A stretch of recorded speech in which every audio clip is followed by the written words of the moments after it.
স্বাগত বন্ধুরা, মিনুর গপ্পসপ্পর চ্যানেলে। আজ আমি পড়ে শোনাব রবীন্দ্রনাথ ঠাকুরের লেখা দিদি গল্পটি। পল্লীবাসিনী কোনো এক হতভাগিনীর অন্যায়কারী অত্যাচারী স্বামীর দুষ্কৃতি সকল সবিস্তারে বর্ণনপূর্বক প্রতিবেশিনী তারা অত্যন্ত সংক্ষেপে নিজের রায় প্রকাশ করিয়া কহিল, এমন স্বামীর মুখে আগুন। শুনিয়া জয়গোপালবাবুর স্ত্রী শশী অত্যন্ত পীড়া অনুভব করিল। স্বামী জাতির মুখে চুরুটের আগুন ছাড়া অন্য কোনো প্রকার আগুন কোনো অবস্থাতেই কামনা করা স্ত্রী জাতিকে শোভা পায় না। অতএব এ সম্বন্ধে তিনি কিঞ্চিত সংকোচ প্রকাশ করাতে কঠিন হৃদয়ে তারা দ্বিগুণ উৎসাহের সহিত কহিল, এমন স্বামী থাকার চেয়ে 7 জন্ম বিধবা হওয়া ভালো। এই বলিয়া সে সভা ভঙ্গ করিয়া চলিয়া গেল।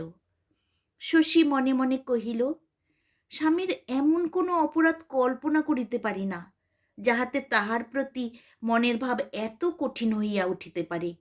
এই কথা মনের মধ্যে আলোচনা করিতে করিতেই তাহার কোমল হৃদয়ের সমস্ত প্রীতিরস তাহার প্রবাসী স্বামীর অভিমুখে উচ্ছ্বসিত হইয়া উঠিল। শয্যাতলে তাহার স্বামী যে অংশে শয়ন করিত, সেই অংশের উপর বাহু প্রসারণ করিয়া পড়িয়া শূন্য বালিশকে চুম্বন করিল। বালিশের মধ্যে স্বামীর মাথার আঘ্রাণ অনুভব করিল এবং দ্বার রুদ্ধ করিয়া কাঠের বাক্স হইতে স্বামীর একখানি বহুকালের লুপ্তপ্রায় ফটোগ্রাফ এবং হাতের লেখা চিঠিগুলি বাহির করিয়া বসিল। সেদিনকার নিস্তব্ধ মধ্যাহ্ন এইরূপে নিভৃত কক্ষে নির্জন চিন্তায়, পুরাতন স্মৃতিতে এবং বিষাদের অশ্রুজলে কাটিয়া গেল। শশীকলা এবং জয়গোপালের যে নবদাম্পত্য তাহা নহে, বাল্যকালে বিবাহ হইয়াছিল, ইতিমধ্যে সন্তানাদিও হইয়াছে।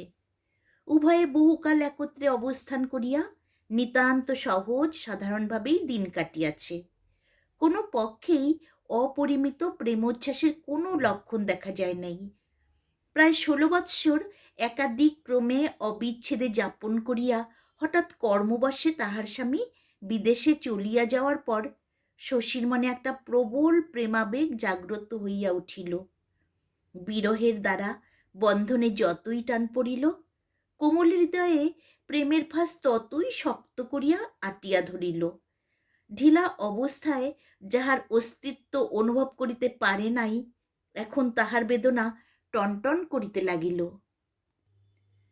তাই আজ এত দিন পরে এত বয়সে ছেলের মা হইয়া শশী বসন্ত মধ্যাহ্নে নির্জন ঘরে বিরহ শয্যায় উন্মোষিত যৌবনা নববধূর সুখস্বপ্ন দেখিতে লাগিল। যে প্রেম অজ্ঞাতভাবে জীবনের সম্মুখ দিয়া প্রবাহিত হইয়া গিয়াছে, সহসা আজ যেন তাহারই কলগীতি শব্দে জাগ্রত হইয়া মনে মনে তাহারই উজান বাহিয়া দুই তীরে বহু দূরে অনেক সোনারপুরী, অনেক কুঞ্জবন দেখিতে লাগিল। কিন্তু সেই অতীত সুখ সম্ভাবনার মধ্যে এখন আর পদার্পণ করিবার স্থান নাই।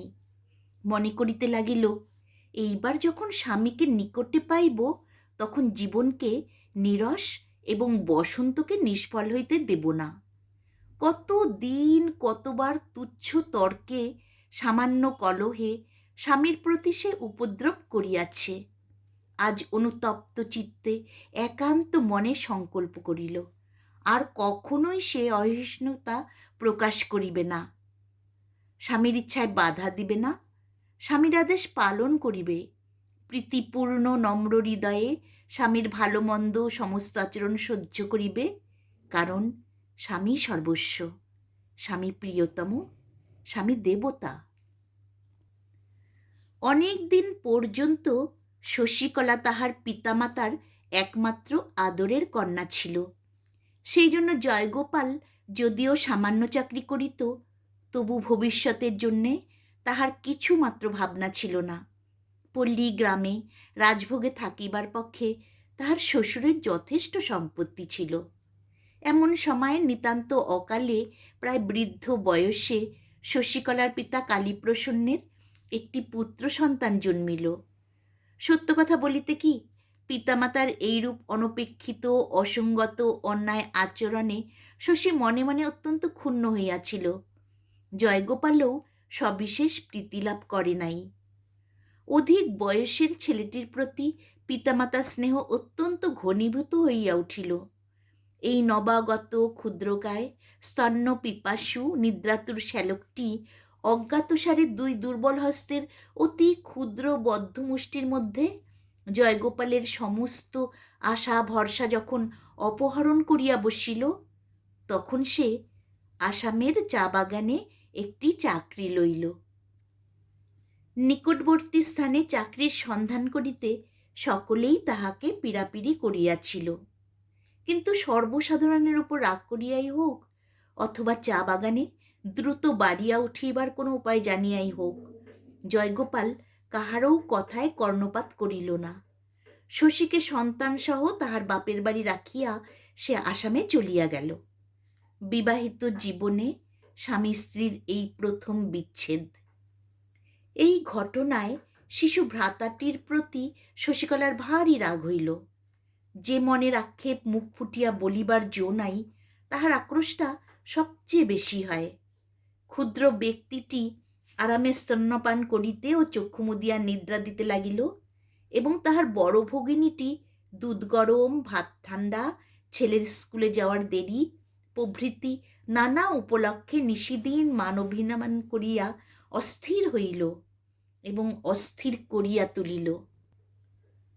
অল্প দিনের মধ্যেই ছেলেটির মার মৃত্যু হইল। মরিবার পূর্বে জননী তাহার কন্যার হাতে শিশুপুত্রটিকে সমর্পণ করিয়া দিয়া গেলেন।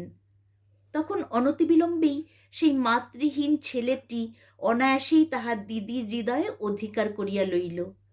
হুহুঙ্কার শব্দপূর্বক সে যখন তাহার উপর ঝাঁপাইয়া পড়িয়া পরম আগ্রহের সহিত দন্তহীন ক্ষুদ্র মুখের মধ্যে তাহার চক্ষু নাসিকা সমস্তটা গ্রাস করিবার চেষ্টা করিত, ক্ষুদ্র মুষ্টি মধ্যে তাহার কেশগুচ্ছ লইয়া কিছুতেই দখল ছাড়িতে চাহিত না, সূর্যোদয় হইবার পূর্বেই জাগিয়া উঠিয়া গড়াইয়া তাহার গায়ের কাছে আসিয়া কোমল স্পর্শে তাহাকে পুলকিত করিয়া মহাকলরব আরম্ভ করিয়া দিত, যখন ক্রমে সে তাহাকে জিজি এবং জিজিমা বলিয়া ডাকিতে লাগিল, এবং কাজকর্ম ও অবসরের সময় নিষিদ্ধ কার্য করিয়া নিষিদ্ধ খাদ্য খাইয়া নিষিদ্ধ স্থানে গমনপূর্বক তাহার প্রতি বিধি মতো উপদ্রব আরম্ভ করিয়া দিল, তখন শশী আর থাকিতে পারিল না। এই স্বেচ্ছাচারী ক্ষুদ্র অত্যাচারীর নিকটে সম্পূর্ণরূপে আত্মসমর্পণ করিয়া দিল। ছেলেটির মা ছিল না বলিয়া তাহার প্রতি তাহার আধিপত্য ঢের বেশি হইল। ছেলেটির নাম হইল নীলমণি। তাহার বয়স যখন 2 বৎসর, তখন তাহার পিতার কঠিন পীড়া হইল। অতি শীঘ্র চলিয়া আসিবার জন্য জয়গোপালের নিকট পত্র গেল। জয়গোপাল যখন বহু চেষ্টায় ছুটি লইয়া আসিয়া পৌঁছিল, তখন কালীপ্রসন্নের মৃত্যুকাল উপস্থিত। মৃত্যুর পূর্বে কালীপ্রসন্ন নাবালক ছেলেটির তত্ত্বাবধানের ভার জয়গোপালের প্রতি অর্পণ করিয়া তাহার বিষয়ের সিকি অংশ কন্যার নামে লিখিয়া দিলেন। সুতরাং বিষয় রক্ষার জন্য জয়গোপালকে কাজ ছাড়িয়া দিয়া চলিয়া আসিতে হইল। অনেক দিনের পরে স্বামী স্ত্রীর পুনর্মিলন হইল। একটা জড় পদার্থ ভাঙিয়া গেলে আবার ঠিক তাহার খাজে খাজে মিলাইয়া দেওয়া যায়, কিন্তু দুটি মানুষকে যেখানে বিচ্ছিন্ন করা হয়, দীর্ঘ বিচ্ছেদের পর আর ঠিক সেখানে রেখায় রেখায় মেলে না, কারণ মন জিনিসটা সজীব পদার্থ, নিমেষে নিমেষে তাহার পরিণতি এবং পরিবর্তন। শশীর পক্ষে এই নতুন মিলনে নতুনভাবে সঞ্চার হইল। সে যেন তাহার স্বামীকে ফিরিয়া বিবাহ করিল।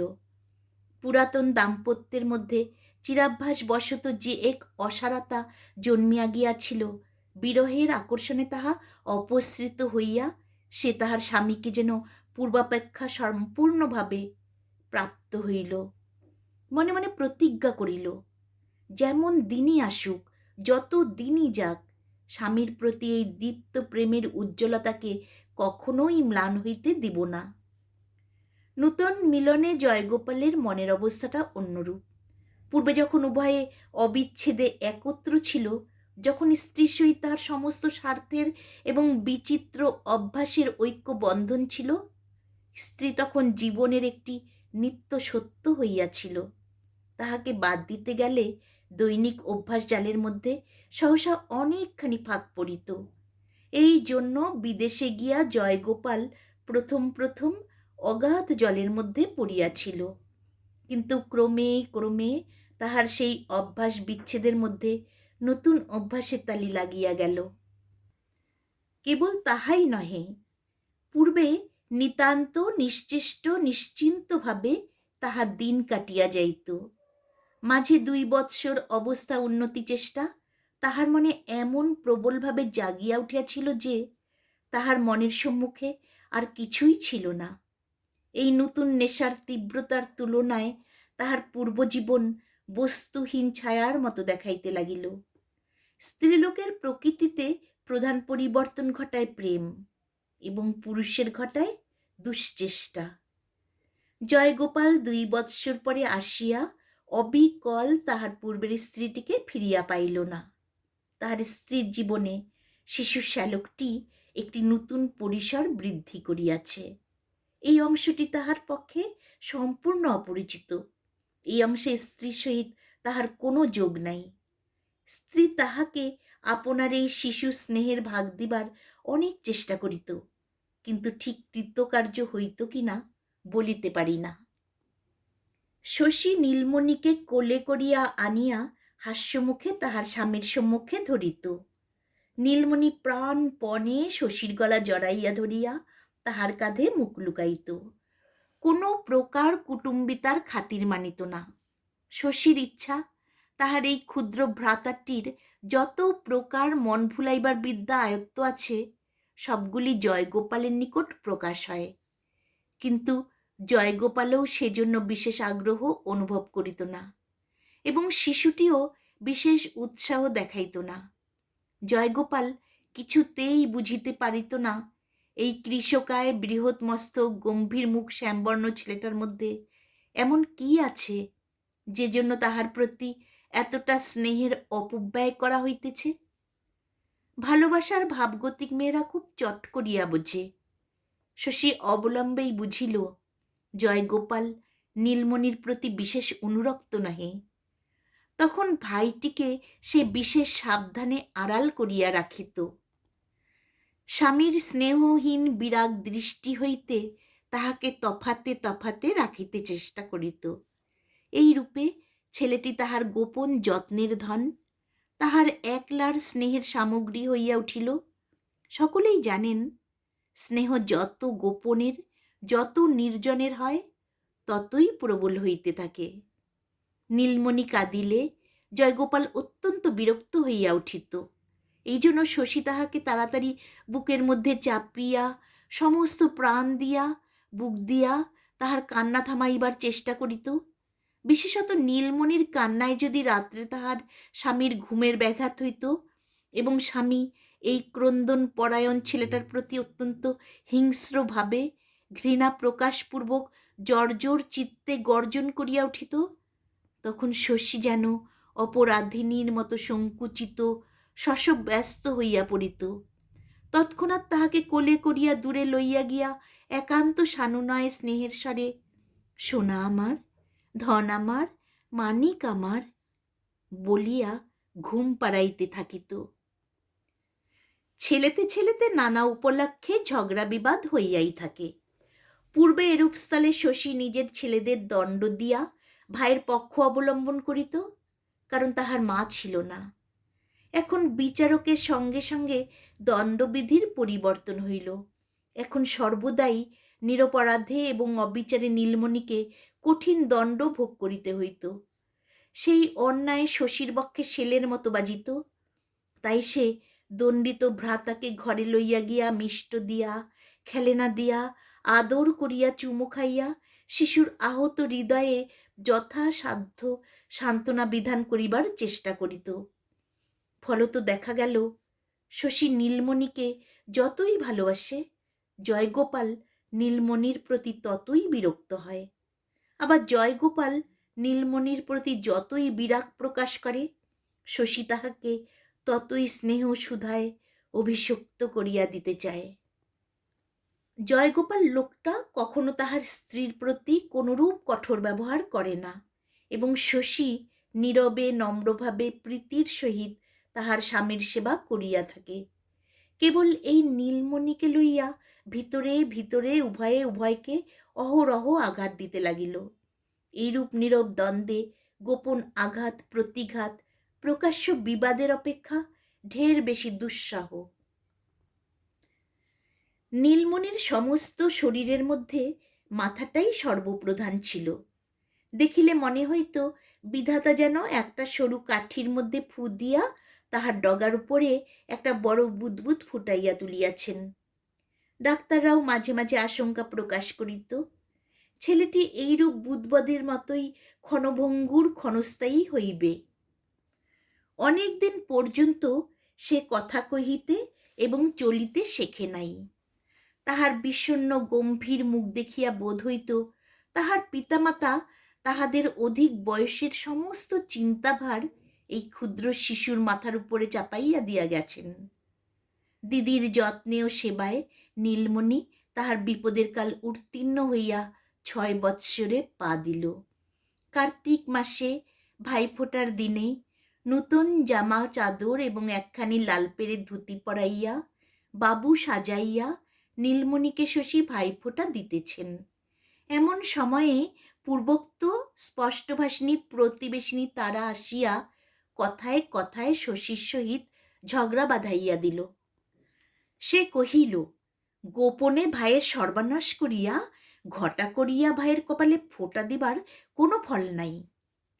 শুনিয়া শশী বিস্ময়ে ক্রোধে বেদনায় বজ্রাহত হইল। অবশেষে শুনিতে পাইল তাহারা স্বামী স্ত্রীতে পরামর্শ করিয়া নাবালক নীলমণির সম্পত্তি খাজনার দায়ে নিলাম করাইয়া তাহার স্বামীর পিস্তুত ভাইয়ের নামে বেনামি করিয়া কিনিতেছে। শুনিয়া শশী অভিশাপ দিল, যাহারা এত বড় মিথ্যা কথা রটনা করিতে পারে তাহাদের মুখে কুষ্ঠ হোক। এই বলিয়া সরোদনে স্বামীর নিকট উপস্থিত হইয়া জনশ্রুতির কথা তাহাকে জানাইল। জয়গোপাল কহিল, আজকালকার দিনে কাহাকেও বিশ্বাস করিবার জো নাই। উপেন আমার পিস্তুত ভাই, তাহার উপরে বিষয়ের ভার দিয়া আমি সম্পূর্ণ নিশ্চিন্ত ছিলাম। সে কখন গোপনে খাজনা বাকি ফেলিয়া মহল হাসিলপুর নিজে কিনিয়া লইয়াছে আমি জানিতেও পারি নাই। শশী আশ্চর্য হইয়া জিজ্ঞাসা করিল, নালিশ করিবে না? জয়গোপাল কহিল, ভাইয়ের নামে নালিশ করি কি করিয়া, এবং নালিশ করিয়াও তো কোনো ফল নাই, কেবল অর্থ নষ্ট। স্বামীর কথা বিশ্বাস করা শশীর পরম কর্তব্য, কিন্তু কিছুতেই বিশ্বাস করিতে পারিল না। তখন এই সুখের সংসার, এই প্রেমের গার্হস্থ্য সহসা তাহার নিকট অত্যন্ত বিকট বিভৎসাকার ধারণ করিয়া দেখা দিল। যে সংসারকে আপনার পরমাশ্রয় বলিয়া মনে হইত, হঠাৎ দেখিল সে একটা নিষ্ঠুর ফাঁদ। তাহাদের 2 ভাই বোনকে চারিদিক হইতে ঘিরিয়া ধরিয়াছে। সে একা স্ত্রীলোক। অসহায় নীলমণিকে কেমন করিয়া রক্ষা করিবে ভাবিয়া কুল কিনারা পাইল না। যতই চিন্তা করিতে লাগিল, ততই ভয়ে এবং ঘৃণায় বিপন্ন বালক ভ্রাতৃত্বের প্রতি অপরিসীম স্নেহে তাহার হৃদয় পরিপূর্ণ হইয়া উঠিল। তাহার মনে হইতে লাগিল, সে যদি উপায় জানিত তবে লাট সাহেবের নিকট নিবেদন করিয়া এমনকি মহারানীর নিকট পত্র লিখিয়া তাহার ভাইয়ের সম্পত্তি রক্ষা করিতে পারিত। মহারানী কখনোই নীলমণির বার্ষিক 758 টাকা মুনাফার হাসিলপুর মহল বিক্রয় হইতে দিতেন না। এই রূপে শশী যখন একেবারে মহারানীর নিকট দরবার করিয়া তাহার পিস্তুত দেবরকে সম্পূর্ণ জব্দ করিয়া দিবার উপায় চিন্তা করিতেছে, তখন হঠাৎ নীলমণির জ্বর আসিয়া আক্ষেপ সহকারে মূর্ছা হইতে লাগিল। জয়গোপাল এক গ্রাম্য নেটিভ ডাক্তারকে ডাকিল। শশী ভালো ডাক্তারের জন্য অনুরোধ করাতে জয়গোপাল কহিল, কেন, মতিলাল মন্দ ডাক্তার কি? শশী তখন তাহার পায়ে পড়িল, মাথার দিব্য দিল। জয়গোপাল বলিল, আচ্ছা, শহর হইতে ডাক্তার ডাকিতে পাঠাইতেছি। শশী নীলমণিকে কোলে করিয়া বুকে করিয়া পড়িয়া রহিল। নীলমণিও তাহাকে এক দণ্ড চোখের আড়াল হইতে দেয় না, পাছে ফাঁকি দিয়া পালায়, এই ভয়ে তাহাকে জড়াইয়া থাকে, এমনকি ঘুমাইয়া পড়িলেও আঁচলটি ছাড়ে না। সমস্ত দিন এমনিভাবে কাটিলে সন্ধ্যার পর জয়গোপাল আসিয়া বলিল, শহরে ডাক্তারবাবুকে পাওয়া গেল না, তিনি দূরে কোথায় রোগী দেখিতে গিয়াছেন। ইহাও বলিল, মকদ্দমা উপলক্ষে আমাকে আজই অন্যত্র যাইতে হইতেছে। আমি মতিলালকে বলিয়া গেলাম, সে নিয়মিত আসিয়া রোগী দেখিয়া যাইবে। রাত্রে নীলমণি ঘুমের ঘোরে প্রলাপ বকিল। প্রাতঃকালেই শশী কিছুমাত্র বিচার না করিয়া রোগী ভ্রাতাকে লইয়া নৌকা চড়িয়া একেবারে শহরে গিয়া ডাক্তারের বাড়ি উপস্থিত হইল। ডাক্তার বাড়িতেই আছেন, শহর ছাড়িয়া কোথাও যান নাই। ভদ্র স্ত্রীলোক দেখিয়া তিনি তাড়াতাড়ি বাসা ঠিক করিয়া একটি প্রাচীন বিধবার তত্ত্বাবধানে শশীকে প্রতিষ্ঠিত করিয়া দিলেন এবং ছেলেটির চিকিৎসা আরম্ভ করিলেন। পরদিনই জয়গোপাল আসিয়া উপস্থিত। ক্রোধে অগ্নিমূর্তি হইয়া স্ত্রীকে তৎক্ষণাৎ তাহার সহিত ফিরিতে অনুমতি করিল। স্ত্রী কহিল, আমাকে যদি কাটিয়া ফেলো, তবু আমি এখন ফিরিব না। তোমরা আমার নীলমণিকে মারিয়া ফেলিতে চাও। উহার মা নাই, বাপ নাই, আমি ছাড়া উহার আর কেহ নাই। আমি উহাকে রক্ষা করিব। জয়গোপাল রাগিয়া কহিল, তবে এইখানেই থাকো, তুমি আর আমার ঘরে ফিরিও না। শশী তখন প্রদীপ্ত হইয়া উঠিয়া কহিল, ঘর তোমার কি? আমার ভাইয়ের তো ঘর। জয়গোপাল কহিল, আচ্ছা, সে দেখা যাইবে। পাড়ার লোকে এই ঘটনায় কিছুদিন খুব আন্দোলন করিতে লাগিল। প্রতিবেশিনী তারা কহিল, স্বামীর সঙ্গে ঝগড়া করিতে হয়, ঘরে বসিয়া কর না বাপু, ঘর ছাড়িয়া যাইবার আবশ্যক কি? হাজার হোক, স্বামী তো বটে। সঙ্গে যাহা টাকা ছিল সমস্ত খরচ করিয়া গহনাপত্র বেচিয়া শশী তাহার ভাইকে মৃত্যুমুখ হইতে রক্ষা করিল। তখন সে খবর পাইল, দারিগ্রামে তাহাদের যে বড় জোত ছিল, যে জোতের উপরে তাহাদের বাড়ি, নানারূপে যাহার আয় প্রায় বার্ষিক ১,৫০০ টাকা হইবে, সেই জোতটা জমিদারের সহিত যোগ করিয়া জয়গোপাল নিজের নামে খারিজ করিয়া লইয়াছে। এখন বিষয়টি সমস্তই তাহাদের, তাহার ভাইয়ের নহে। ব্যাম হইতে সারিয়া উঠিয়া নীলমণি করুণ স্বরে বলিতে লাগিল, দিদি, বাড়ি চলো। সেখানে তাহার সঙ্গী ভাগিনীয়দের জন্য তাহার মন কেমন করিতেছে। তাই বারংবার বলিল, দিদি, আমাদের সেই ঘরে চলো না দিদি। শুনিয়া দিদি কেবলই কাঁদিতে লাগিল, আমাদের ঘর আর কোথায় রে? কিন্তু কেবল কাঁদিয়া কোনো ফল নাই। তখন পৃথিবীতে দিদি ছাড়া তাহার ভাইয়ের আর কেহ ছিল না। ইহা ভাবিয়া চোখের জল মুছিয়া শশী ডেপুটি ম্যাজিস্ট্রেট তারিণীবাবুর অন্তঃপুরে গিয়া তাহার স্ত্রীকে ধরিল। ডেপুটিবাবু জয়গোপালকে চিনিতেন। ভদ্র ঘরের স্ত্রী ঘরের বাহির হইয়া বিষয় সম্পত্তি লইয়া স্বামীর সহিত বিবাদে প্রবৃত্ত হইতে চাহে, ইহাতে শশীর প্রতি তিনি বিশেষ বিরক্ত হইলেন। তাহাকে ভুলাইয়া রাখিয়া তৎক্ষণাৎ জয়গোপালকে পত্র লিখিলেন। জয়গোপাল শ্যালকসহ তাহার স্ত্রীকে বলপূর্বক নৌকায় তুলিয়া বাড়ি লইয়া গিয়া উপস্থিত করিল। স্বামী স্ত্রীতে দ্বিতীয় বিচ্ছেদের পর পুনশ্চ এই দ্বিতীয়বার মিলন হইল। প্রজাপতির নির্বন্ধ। অনেক দিন পরে ঘরে ফিরিয়া পুরাতন সহচর দিগকে পাইয়া নীলমণি বড় আনন্দে খেলিয়া বেড়াইতে লাগিল। তাহার সেই নিশ্চিন্ত আনন্দ দেখিয়া অন্তরে অন্তরে শশীর হৃদয় বিদীর্ণ হইল। শীতকালে ম্যাজিস্ট্রেট সাহেব মফস্বল পর্যবেক্ষণে বাহির হইয়া শিকার সন্ধানে গ্রামের মধ্যে তাঁবু ফেলিয়াছেন। গ্রামের পথে সাহেবের সঙ্গে নীলমণির সাক্ষাৎ হয়। অন্য বালকেরা তাহাকে দেখিয়া চাণক্য শ্লোকের কিঞ্চিৎ পরিবর্তনপূর্বক নখী দন্তি শৃঙ্গী প্রভৃতির সহিত সাহেবকেও যোগ করিয়া যথেষ্ট দূরে সরিয়া গেল। কিন্তু সুগম্ভীর প্রকৃতি নীলমণি অটল কৌতূহলের সহিত প্রশান্তভাবে সাহেবকে নিরীক্ষণ করিয়া দেখিতে লাগিল। সাহেব সকৌতুকে কাছে আসিয়া তাহাকে জিজ্ঞাসা করিলেন, তুমি পাঠশালায় পড়ো? বালক নীরবে মাথা নাড়িয়া জানাইল, হাঁ। সাহেব জিজ্ঞাসা করিলেন, তুমি কোন পুস্তক পড়িয়া থাকো? নীলমণি পুস্তক শব্দের অর্থ না বুঝিয়া নিস্তব্ধভাবে ম্যাজিস্ট্রেটের মুখের দিকে চাহিয়া রহিল। ম্যাজিস্ট্রেট সাহেবের সহিত এই পরিচয়ের কথা নীলমণি অত্যন্ত উৎসাহের সহিত তাহার দিদির নিকট বর্ণনা করিল। মধ্যাহ্নে চাপকান প্যান্টুলুন পাগড়ি পরিয়া জয়গোপাল ম্যাজিস্ট্রেটকে স্যালাম করিতে গিয়াছে।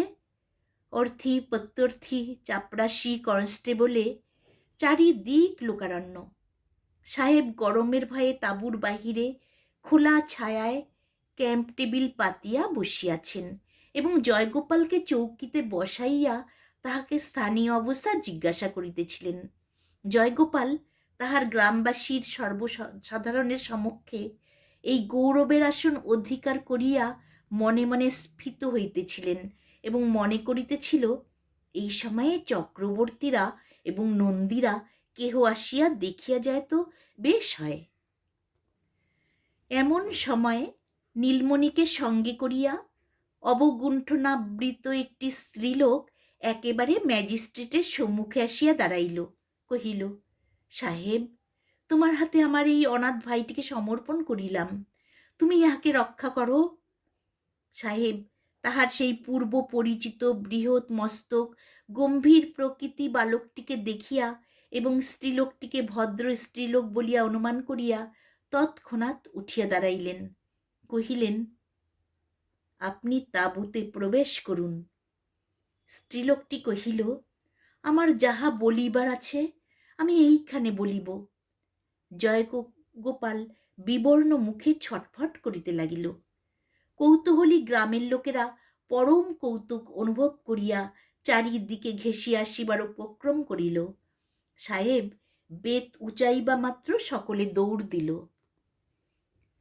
তখন শশী তাহার ভ্রাতার হাত ধরিয়া সেই পিতৃমাতৃহীন বালকের সমস্ত ইতিহাস আদ্যোপান্ত বলিয়া গেল। জয়গোপাল মধ্যে মধ্যে বাধা দিবার উপক্রম করাতে ম্যাজিস্ট্রেট রক্তবর্ণ মুখে গর্জন করিয়া বলিয়া উঠিলেন, চুপ রাও, এবং বেত্রাগ্র দ্বারা তাহাকে চৌকি ছাড়িয়া সম্মুখে দাঁড়াইতে নির্দেশ করিয়া দিলেন। জয়গোপাল মনে মনে শশীর প্রতি গর্জন করিতে করিতে চুপ করিয়া দাঁড়াইয়া রহিল। নীলমণি দিদির অত্যন্ত কাছে ঘেঁষিয়া অবাক হইয়া দাঁড়াইয়া শুনিতে লাগিল। শশীর কথা শেষ হইলে ম্যাজিস্ট্রেট জয়গোপালকে গুটি কতক প্রশ্ন করিলেন এবং তাহার উত্তর শুনিয়া অনেকক্ষণ চুপ করিয়া থাকিয়া শশীকে সম্বোধনপূর্বক কহিলেন, বাছা, এ মকদ্দমা যদিও আমার কাছে উঠিতে পারে না, তথাপি তুমি নিশ্চিন্ত থাকো, এ সম্বন্ধে যাহা কর্তব্য আমি করিব। তুমি তোমার ভাইটিকে লইয়া নির্ভয়ে বাড়ি ফিরিয়া যাইতে পারো। শশী কহিল, সাহেব, যতদিন নিজের বাড়িও না ফিরিয়া পায় ততদিন আমার ভাইকে বাড়ি লইয়া যাইতে সাহস করি না। এখন নীলমণিকে তুমি নিজের কাছে না রাখিলে ইহাকে কেহ রক্ষা করিতে পারিবে না। সাহেব কহিলেন, তুমি কোথায় যাইবে? শশী কহিল, আমি আমার স্বামীর ঘরে ফিরিয়া যাইব, আমার কোনো ভাবনা নাই। সাহেব ঈষৎ হাসিয়া অগত্যা এই গলায় মাদুলি পরা কৃষকায় শ্যামবর্ণ গম্ভীর প্রশান্ত মৃদু স্বভাব বাঙালির ছেলেটিকে সঙ্গে লইতে রাজি হইলেন। তখন শশী বিদায় লইবার সময় বালক তাহার আঁচল চাপিয়া ধরিল। সাহেব কহিলেন, বাবা, তোমার কোনো ভয় নাই, এসো। ঘোমটার মধ্যে হইতে অবিরল অশ্রুমোচন করিতে করিতে শশী কহিল, লক্ষ্মী ভাইটি, যা ভাই, আবার তোর দিদির সঙ্গে দেখা হবে। এই বলিয়া তাহাকে আলিঙ্গন করিয়া তাহার মাথায় পিঠে হাত বুলাইয়া কোনো মতে আপন অঞ্চল ছাড়াইয়া তাড়াতাড়ি সে চলিয়া গেল। অমনি সাহেব নীলমণিকে বাম হস্তের দ্বারা বেষ্টন করিয়া ধরিলেন। সে দিদি গো দিদি করিয়া উচ্চৈস্বরে ক্রন্দন করিতে লাগিল। শশী একবার ফিরিয়া চাহিয়া দূর হইতে প্রসারিত দক্ষিণ হস্তে তাহার প্রতি নীরবে সান্ত্বনা প্রেরণ করিয়া বিদীর্ণ হৃদয়ে চলিয়া গেল। আবার সেই বহুকালের চিরপরিচিত পুরাতন ঘরে স্বামী স্ত্রীর মিলন হইল, প্রজাপতির নির্বন্ধ। কিন্তু এ মিলন অধিক দিন স্থায়ী হইল না, কারণ ইহার অনতিকাল পরেই একদিন প্রাতঃকালে গ্রামবাসীগণ সংবাদ পাইল যে রাত্রে শশী ওলা ওঠা রোগে আক্রান্ত হইয়া মরিয়াছে, এবং রাত্রেই তাহার দাহক ক্রিয়া সম্পূর্ণ হইয়া গেছে। কেহ এ সম্বন্ধে কোনো কথা বলিল না, কেবল সেই প্রতিবেশিনী তারা মাঝে মাঝে গর্জন করিয়া উঠিতে চাহিত। সকলে চুপ চুপ করিয়া তাহার মুখ বন্ধ করিয়া দিত। বিদায়কালে শশী ভাইকে কথা দিয়া গিয়াছিল, আবার দেখা হইবে। সে কথা কোনখানে রক্ষা হইয়াছে জানি না।